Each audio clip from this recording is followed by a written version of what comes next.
Sik Gus, aja lunga dhisik. Iki wong semuanya sudah tahu sampean alim, menerangkannya enak, fikhan wa usulian wa tafsiran.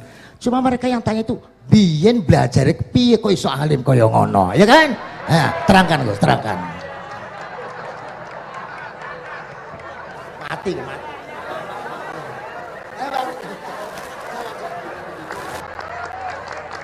Setuju kan, setuju? Sila, asal dakaik.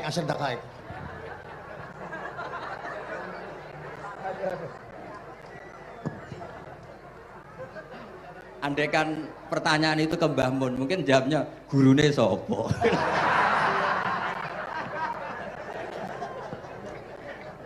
Tapi mungkin kalau ke mbah-mbah saya ya juga babanya nih Biha juga Mbak Abdul Aziz, mungkin putuku.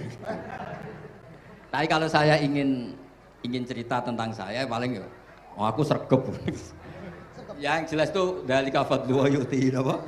Mayas. Tapi gini, kalau ini menghormati bahasa saya ini, kalau ijazah begini, dulu Mbak Mun tuh sering cerita, juga bahasa hal. Kena kepengen ngalim, ku sinau sedurunge ngaji. Ya, misalnya kamu ngaji takrib atau ngaji wahab sama Mbah Mun, kamu baca dulu. Sebelum ngaji. Nah, setelah dibaca, misalnya kamu baca rofa, kok Mbah Mun baca jer, kamu baca jer, Mbah Mun baca rofa, berarti goblok tulen. Karena semua teori Anda kok salah. Ya misalnya Mbah Mun baca wadakaro sopa al-musonifu, kamu baca wadakaro musonif. Berarti kan goblok banget itu. Ya kan ada cerita gitu, ada orang tuh nggak tahu betul. Gus maknanya lam tardiman itu apa? Lam tardiman. Dicari di kamus itu udah ada. Ternyata itu di khet lam tarodaman. Dia baca satu lam tardiman, dicari di kamus sampai hidup mati lagi ya nggak ada. Nah, jadi kamu baca dulu, misalnya di bab khet lam taro naringali sapa mar'ah daman ing geteh. Ternyata ngaji Mbah Mun paginya jadi baca lam taro daman. Jadi kalau kamu malamnya baca lam tardiman loh kok. Jadi itu kata Dewi Mbah Mun mergo sorokan kabeh santriku ora mungkin. Carane ngecek kebenaran Anda yo maca sik. Nanti kalau kemiripannya 50% ya separuh alim. Kalau 70% ya serondo alim. Tapi nanti kalau kemiripannya sampai 100% dan berkali-kali, ya berarti kan sudah luar biasa. Jadi yang ngaji sama Ki Mustafa, Ki Niam, saya mohon santri-santri itu belajar dulu. Biar bisa ngecek nanti guru saya baca kayak apa. Waduh salah ya. Kenapa lah? Waduh salah. Karena kiai itu kalau salah ya mau ngalah. Ini ceritanya Mbah Mun betul. Ada kiai nggak tahu apa kakean mergawe, kakean politik nggak tahu. Wal babi lan walang. Terus ada santri, kula gak ada makna kok lawang. Ya walang sing ning lawang cung. Mau ngalah. Terus watini lan wit alu. Gurune maca alu. Kula gak ada makna kok elo. Lah ya wit telu kena nggo alu. Tapi saya menangi kiai itu kalah sama santri itu. Saroko nyolong sapa wong albedo tangi anduk. Terus gurunya kaget. Cung kok anduk, cung. Bareng didelok endok. Karena kalau pegon kan anduk sama endok itu padha wae. Ini ada padha. Tapi kiainya akhirnya kalah. Memangnya nyolong anduk boleh?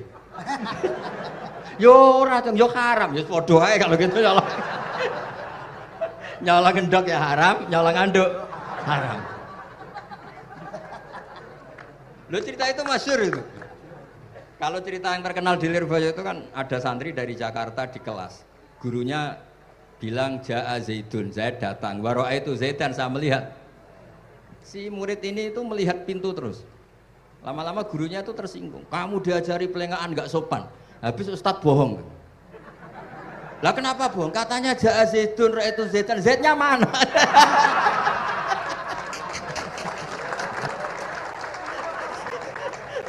Dia gak ngerti. Zaid datang, saya melihat. Mana orangnya ikut? Kok dibahas-bahas terus itu? Ya, jadi yang serius tadi kalau sampean ingin nguji kualitas Anda, Makanya saya dulu itu pede baca kitab di depan Mbah Mun karena ya ngecek. Dan dulu itu Gus Zofur, Gus Kamil sebelum ngaji ya itu mesti sinau sama saya. Nanti ketika Mbah Mun baca, tadi kalau kemiripannya kita 90% ya bagus. Syukur-syukur sampai 100. Dan itu terulang sampai Wahab Hatam, Jamul Jami' Hatam. Sehingga kita tahu. Jadi kalau diskusi kita kok salah ya tahu, kalau benar ya tahu. Kalau tahqiq ya tahu. Biasanya kalau tahqiq itu Mbah Mun karena takut nyalahkan kiai-kiai Jawa, kalau baca 2 kali, misalnya begini. Yasmalu, kadang diwaca Yasmilu ya apa-apa nggih Jawa wae gitu. Karena kalau kita memaksakan sampai benar seperti di kamus, kayaknya kalau kiai Jawa itu berat. Berat sekali. Dumeli bojo bolak-balik mesti ora goblok wis apik lah. Karena kalau baca tahqiq itu kan butuh kamus. Yang benar itu Yasmalu misalnya. Tapi kan populer juga orang baca Yasmilu. Saya tuh menangi loh. Kiai Jawa dulu baca Simai itu menangi, Masdar Simai. Lama-lama setelah banyak alumni Al-Azhar terus berdasar kamus baca Samai semua sekarang. Saya menangi kiai itu baca Dilalah. Lama-lama karena sekarang udah banyak punya kamus, baca Dalalah. Fa'alah. Jadi kiai itu juga kadang-kadang keteror muridnya. Makanya Syekh Zakaria Al-Ansori itu pernah ditanya, kenapa engkau begitu alim alama sampai dilakopi Syekhul Islam? Kata beliau itu lucu jawabannya, karena saya ini orang yang sial. Saya dulu punya guru namanya Ibnu Hajar Al-Asqalani dan punya murid namanya Ibnu Hajar Al-Haytami. Kata beliau, dukik tu bena hajaro ini. Saya ini digebek 2 batu. Kalau mau ngaji takut saya minta ampun karena disuruh baca sama Ibnu Hajar Al-Asqalani. Kalau mau ngajar takutnya saya bukan main karena Ibnu Hajar Al-Haytami itu cerdasnya bukan main. Jadi kalau saya salah itu konangan. Akhirnya dia jadi orang sial tadi. Mau ngaji ya belajar, mau ngajar ya belajar. Makanya meskipun ini pernah sepuh saya tidak berani ngaji beliau. Wah mesti meriang saya kalau ngaji. Jadi yang terkenal alim-alim mohon ngajinya dikurangi ya, karena ini kasihan gurunya. Kasihan gurunya. Nggih, Bon cekap. Bon, itu catat ya. Sebelum ngaji baca dulu. Satu lagi, Gus. Sampean ketoke kayak desa kok kuliah. Betul kuliah? Oh, nggih. Pun dari belajar dari mana sampai kemana Gus jenengan? Dari Mondok sampai ke Jogja sampai Putih. Monggo.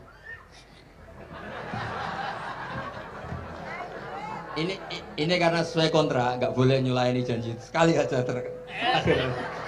Sekali tak tekno Gus.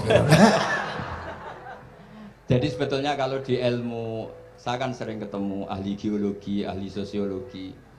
Sebetulnya di ilmu kita, saya kan lama di Jogja dan itu yang saya pakai juga ilmu zaman di pesantren. Misalnya sosiologi itu kan ada mukadimahnya Ibnu Khaldun. Itu kan teorinya luar biasa. Misalnya begini, kenapa Rasulullah itu harus dari suku Quraisy, suku yang sangat terhormat di Mekah? Itu secara teori sosiologi loh, bukan teori nubuah. Kata Ibnu Khaldun, Nabi itu mesti final dari kaum itu aneh. Saya ulang lagi, Nabi itu final dari kaum pasti aneh. Nah masa aneh-aneh ini ditoleransi oleh umatnya karena beliau dari suku yang terhormat. Coba kalau dia dari suku, beliau dari suku yang hina, pasti pas aneh-aneh langsung diadili. Ya kalau di NU lah, ndak Gus Dur kok bikin aneh-aneh di NU kan langsung tuntas. Tapi berhubung Gus Dur cucu Mbah Hasyim, orang itu mentoleransi, bahkan mengira jangan-jangan teori beliau lebih baik ketimbang kita.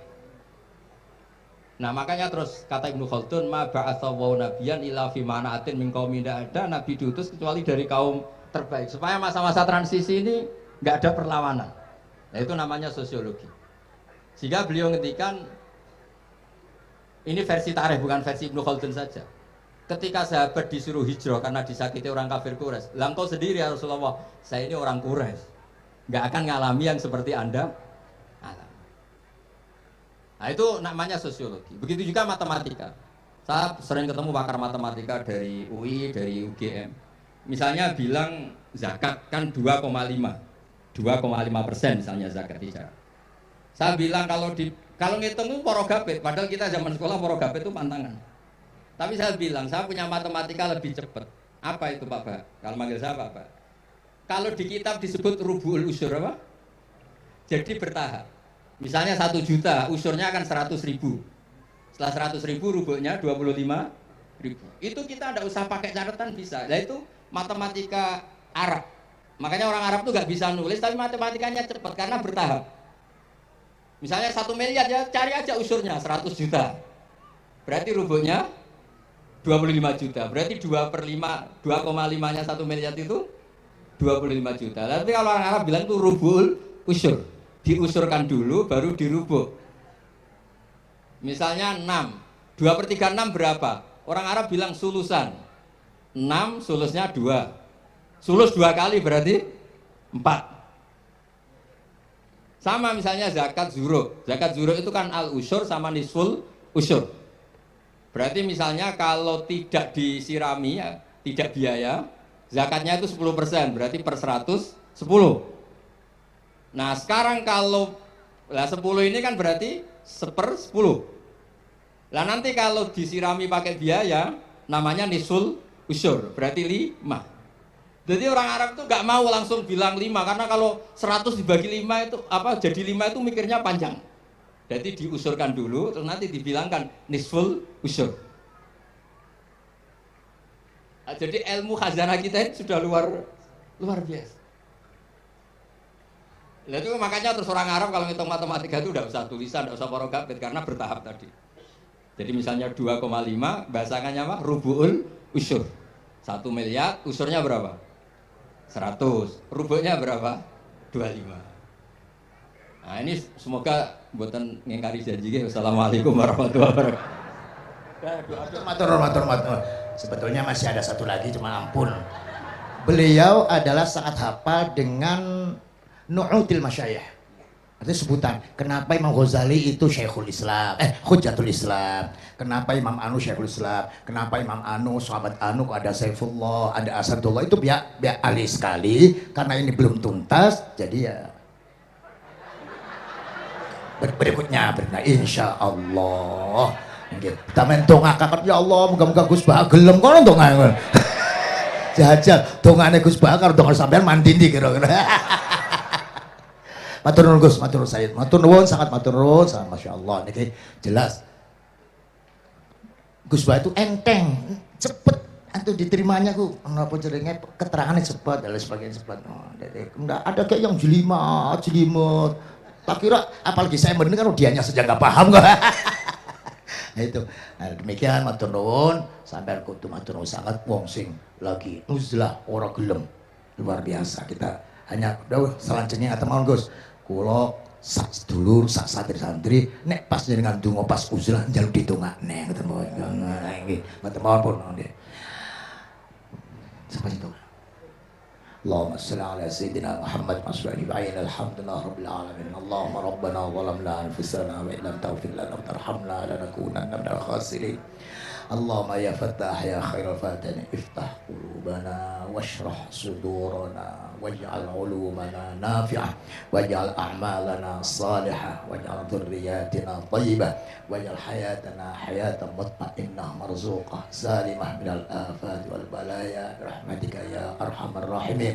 Allahumma ya latifan bi khalqih wa ya aliman bi khalqih wa ya khabiran bi khalqih ultuh bina ya Allah fi qadai hawaijina kulliha min hayat dunya wal akhirah ya latif ya alim ya khabir la ilaha illa anta subhanaka inni kuntu minadh dhalimin la hawla wa la quwwata illa billahi sallallahu ala sayyidina Muhammad alhamdulillah bil alamin al-fatihah.